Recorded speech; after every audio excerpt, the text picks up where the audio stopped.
We're going to talk about the Premier League Hall of Fame. Basically, it's been making the rounds, talking about players who have made it as legends and all of that, especially legends of the Premier Leagues, and the list of names that have been coming out and all of that. A lot of fan channels have been talking deep, but in our usual fashion, we're going to do an analysis on, the Premier League Hall of Fame and kind of review what has made up the list of Hall of Famers in the Premier League.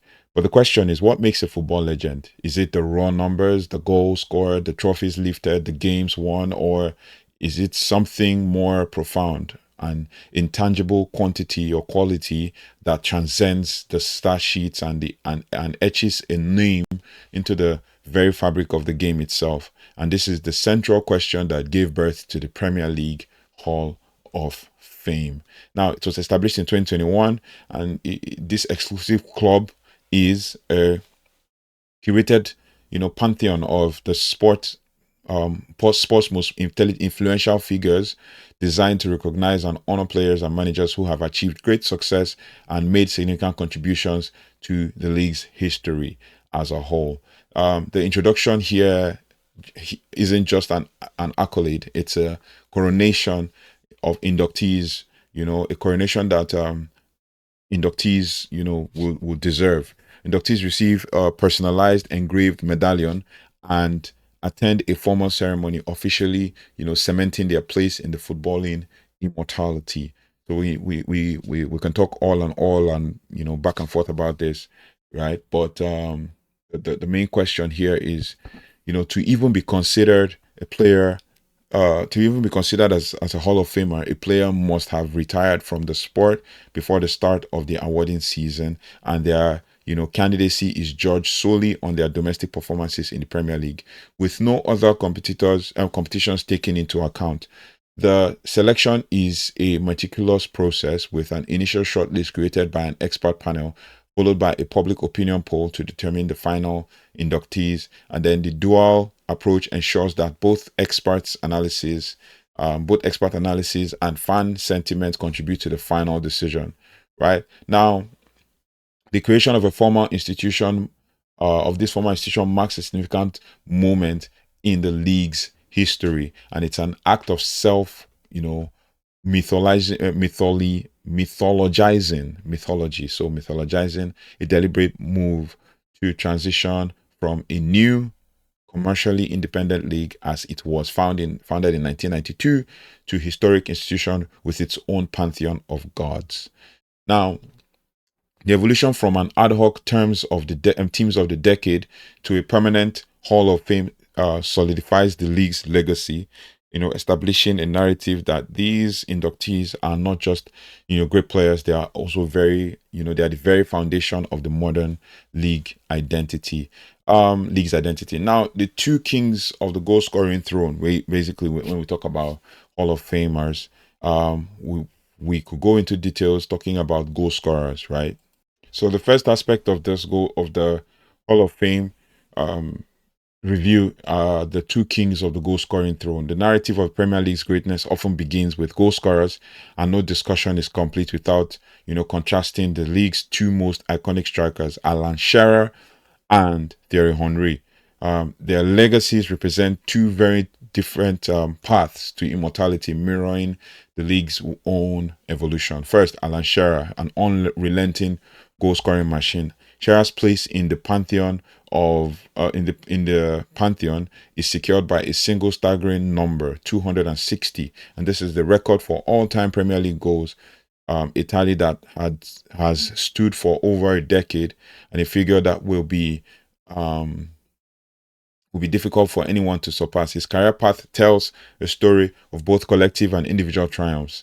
He began at Southampton, moved to Blackburn Rovers, where he also was instrumental in their 94-95 title win, and then spent a decade as the iconic captain of all-time leading goal scorer for his beloved Newcastle United. Now, Shearer was the get my words out, quintessential number nine, a powerful, direct, and unyielding striker who was a handful for any defender. I mean, his style wasn't just flash or flair. It wasn't about flash or flair. It was about, relentless efficiency and pure brutal effectiveness. Former teammates and rivals consistently speak to his magnificent mental strength and an iron will to win. Paul Ince noted that Shearer was a complete striker, who not only scored but also could run the channels. His retention of the ball was fantastic, and he was a leader of men. He was also the embodiment of a traditional English of the traditional English game, physical, direct, and determined, your legendary, your unique English style kind of striker. And then we come to Thierry Henry. Thierry Henry, the artist, the magician. I mean, if Shearer was a force of nature, Thierry Henry was the artist at work. His statistics are uniquely stunning for their efficiency. 175 goals in just 258 appearances for Arsenal, a total that includes a record 4 golden boots and a revolutionary high season assists, single season assists of 20. Henry's approach was a breathtaking blend of speed, skill, and creative brilliance that also redefined the striker role.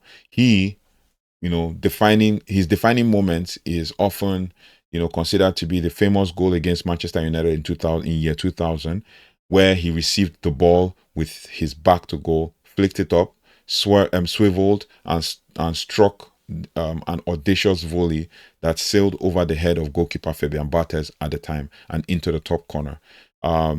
It was an act of pure genius, and even today, boggles the mind to watch. The highest praise for Henry comes from his footballing loyalty. His manager, Arsène Wenger, once said Henry could take the ball in the middle of the park and score a goal with no one else in the world, which no one else in the world could score.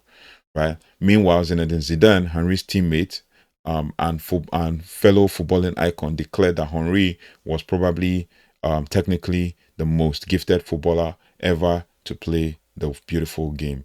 Now, the stories of Shearer, Henry, and Henry illustrate the fundamental shift in the Premier League's identity. Shearer's legacy is built on the foundation of unadorned power and consistency, representing the old guard. Henry's genius, by contrast, is redefining the striker role, adding layers of creativity and also the elegance that came with, that came to symbolize the league's new globalized era. Now, the Hall of Fame honors both of these players, recognizing that greatness can be achieved through diametrically opposed styles, a testament to the league's diverse appeal. So we're going to be like we've talked about the strikers or reviewed the strikers in the Hall of Fame. We're also going to be reviewing the midfield rivalries, especially with regards to the Clash of Titans. The Premier League's golden age was defined not just by individual brilliance, but also by the intense personal rivalries that transformed football from a game of statistics into a narrative of human drama. Now there's Keane, that's Roy Keane versus Patrick Vieira, the heartbeat of an era. For nearly a decade, the rivalry between Manchester United and Arsenal was a proxy war fought by two men in the middle of the park, Roy Keane and Patrick Vieira. They were not just players, but they're also the personification of their clubs, that the personification of their club's will to win, basically. Their clashes were tribal. A direct reflection of the physical, high stakes nature of the league at the time. And their most unforgettable encounter didn't even happen on the pitch. It was in the infamous Highbury Tunnel fight in 2005, where a visibly furious Roy Keane confronted Vieira, shouting, "We'll see you out there."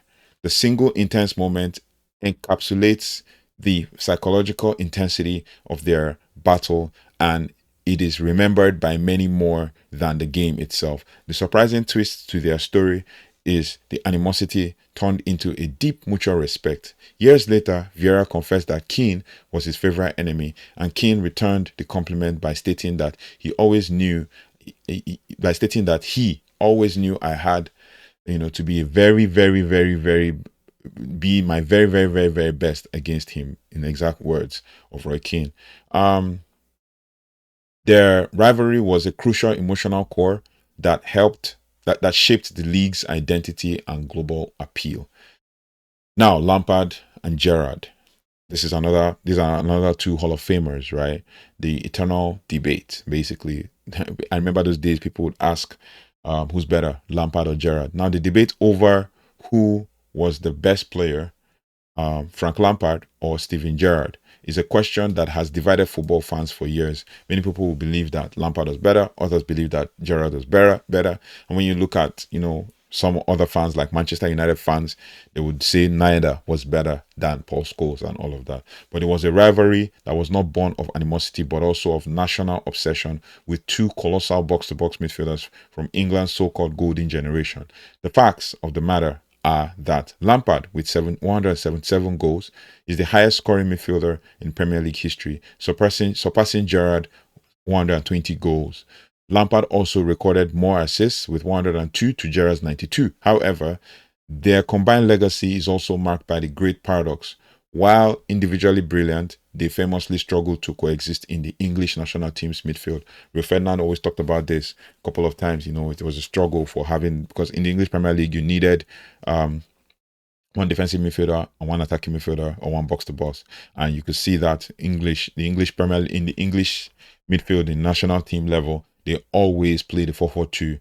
And so Paul Scholes had to be the sacrifice, or Paul Scholes would be shipped to the right of the midfield, which also took out the defensive nature and the ability to control and dictate play in the midfield for England. So now, this failure has also long haunted a generation of fans. I mean, this highlights a complex idea that individual greatness doesn't always translate to collective success. The rivalries of the two midfield duos transformed football into a narrative of personal drama. Keane and Vieira's clashes were, a representation of a larger war between two dominant managerial philosophies. In contrast, Lampard and Gerrard, the Lampard-Gerrard debate was also a media-driven narrative that centered on individual metrics, which became a key part of fan experience in the new era.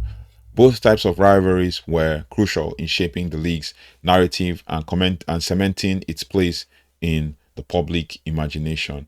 Then we're talking about icons of the eras, icons of an era. I mean, that's the builders of modern dynasties. And we're talking about the defenders and basically the new age attackers and all of that. The Premier League Hall of Fame also honors those who are, inextricably linked to a club's transformation, right? And their greatness being, inseparable from their club's story, from their club story. The first one on the list in this one is Vincent Kompany, the captain, the leader, the legend. He's not just a player; he's the physical and spiritual embodiment of Manchester City's transformation from underdogs to champions to leadership. And to even show his leadership quality and all of that. His leadership was a very crucial anchor to the club's new title-winning era. Two moments define his legacy. The first was the title-deciding header against Manchester United in 2012, which I remember very clearly what happened on that day, which vaulted City to their first title in 44 years. And then the second, and even more improbably was the long-range strike against Leicester City in 2019. A sensational goal from 30 yards out that sealed another title race. And I remember in that game, I think post-match, or even when Vincent Kompany had retired, a lot of players, I think Walker was one of them that was screaming at Kompany not to shoot and all of that, but it is what it is. Most of these teammates were actually shouting at him not to shoot, as I just said, but it was a good thing he didn't listen, and the shot was pure perfection. Kompany was the captain who provided the grit and the steel that underpinned Manchester City's ascendance, basically. Another player that is tied to the club's history and etched in the club's history as a club legend is Sergio Agüero, the Argentine wonder kid or wonder player. The moment of immortality for him, basically, Sergio Agüero.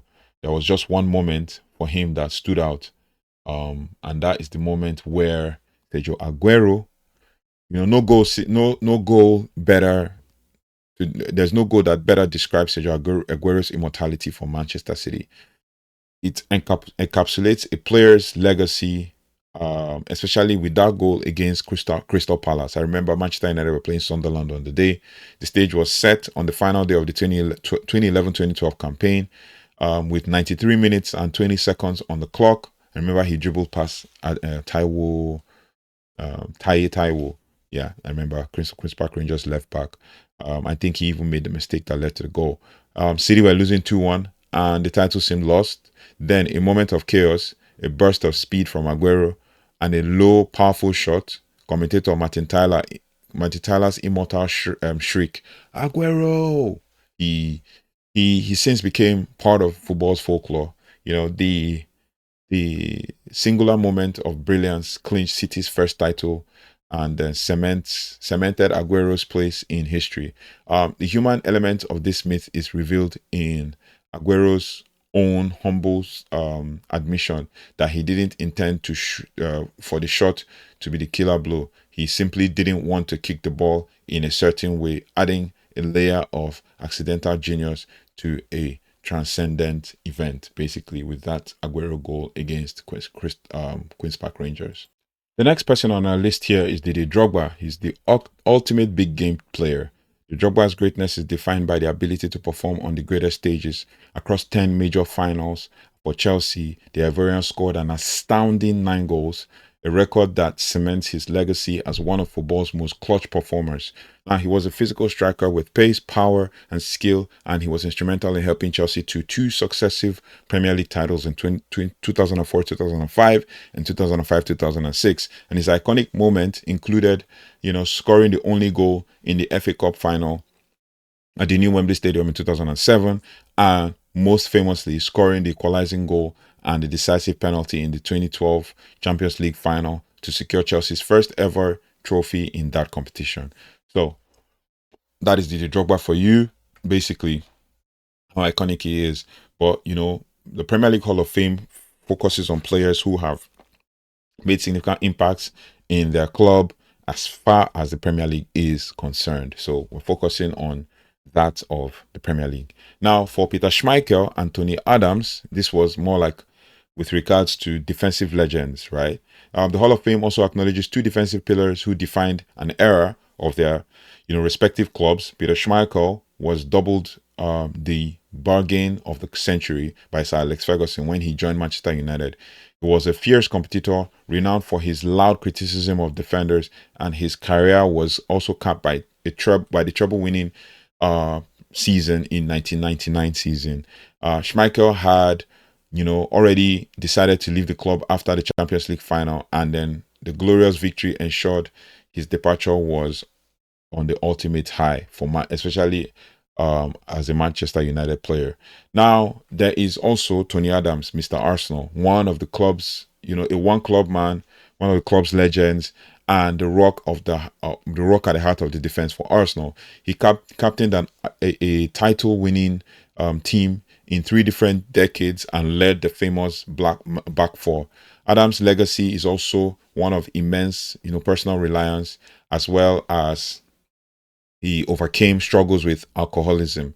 His iconic title clinching goal against Everton in 1998 and a perfect representation of his transformation under Arsène Wenger from a rugged defender to a ball-playing centre-back remains an unforgettable moment for the club's history. And he was a defensive, magnate with regards to that. And then basically we're going to move over from players to coaches. We're going to talk about, legendary coaches and the masterminds on the sideline. The Hall of Fame is not also just for players, as I said a few seconds ago. It also honors the architects of success, the managers who built dynasties and changed the game forever. 2 names actually stand above the others. And that is number 1, the greatest coach of all time, Sir Alex Ferguson, the architect of dynasties, right? With a record of 13 Premier League titles, Sir Alex Ferguson's legacy is defined by a level of success that may never be repeated. He was not just a manager, but a master tactician and a relentless winner. His philosophy was built on unwavering belief in youth development, best exemplified by the class of 92, and then an intense, relentless winning virus that infected everyone at the club. Ferguson's tactical flexibility from the classic 4-4-2 to a more fluid 4-2-3-1, and his masterful man management skills were instrumental in his sustained dominance. His legendary quotes provide a glimpse into his mindset, from the infamous declaration that his greatest challenge was knocking Liverpool off their perch, to his simple, powerful reaction to the 1999 Champions League final. Football bloody hell is what he actually he said at that Champions League final. He was a manager who, you know, understood the human psychology and the winning mentality, and that these were crucial as tactical systems. And then comes the next one in line, and that is Arsène Wenger. He's le professeur and the revolutionist. Basically, when Arsène Wenger arrived at Arsenal in 1996, he was a near unknown figure, greeted with little enthusiasm by the English media and his players, yet became a revolution, and basically his players. He became a revolutionary from starting as an unknown figure to a revolutionary figure who changed the face of English football. He introduced modern training regimes, transformed player diets, and the face face of English football. He also introduced modern training specifications, and implemented a global scouting network that opened the league to foreign talents, particularly from Africa. Right now, this approach gave the rise to legendary Invincibles, to the legendary Invincibles term in 2003-2004, and the only team in the modern era to compete a full league season without a league defeat. Wenger's philosophical, intellectual approach stood in stark contrast to Sir Alex Ferguson's pragmatism, creating an intense personal rivalry that fueled the league's growth. Right, the sharp and sometimes cutting quotes they exchanged, with Sir Alex Ferguson calling Wenger a novice and Wenger calling Mourinho stupid, highlights the raw personal nature of their long-term standing conflict. The introduction of both Ferguson and Wenger validates the idea that managerial greatness can also be achieved through different and even contradictory philosophies. Now, what is the meaning of the Hall of Fame? Basically, just to wrap this whole thing up, because there's so many players. There's also another new list of nominees that has come out now, and there's so many players that seem to have been omitted, and especially for Man United fans, players like Ryan Giggs and all of that. But the question here is, just to conclude this whole analysis, is the Hall of Fame's true meaning.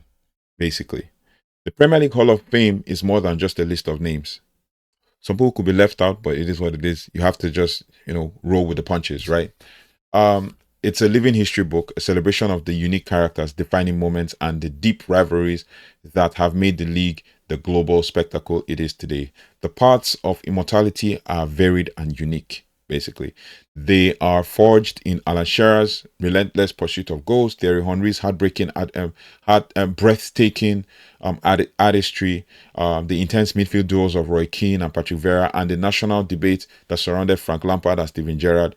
They are also found in Vincent Kompany's foundational leadership and Sergio Agüero's single, transcendent moments of glory. They are all a result of competing philosophies of the league's two greatest managerial titans, Sir Alex Ferguson and Arsène Wenger. The true meaning of the Premier League Hall of Fame is that to be truly a great person, one must leave an indelible mark on the game, a legacy that can never be erased. It is about those who didn't just play the game, but also changed the game forever. That's pretty much what it is. You could go through different clubs. You could go through how many clubs? 80 clubs in the league's different cadres, and you can actually, see players who have left indelible marks. But when we're speaking of the Premier League and all the teams that have played in the Premier League, there are certain players that stand out, and there are certain players that are still to be recognized. like Rio Ferdinand that has been recognized already, Peter Schmeichel, Peter Cech as well. These are players that have been recognized in the Hall of Fame, and I just had to call, the ones that were first honored and then the ones that have been followed through and all of that. But yeah, there's so many players that have been, honored in the Hall of Fame, and the truth is they will stand out as true legends. So let me know your feelings in the comment section as we build towards, doing more analysis and research like this. If you like stuff like this, please smash the like button so we can actually continue to build a community together and let the algorithm help us to achieve great heights in this channel. So thank you so much for watching elPablo FC. I'll see you on the next one. Take care, goodbye, and God bless.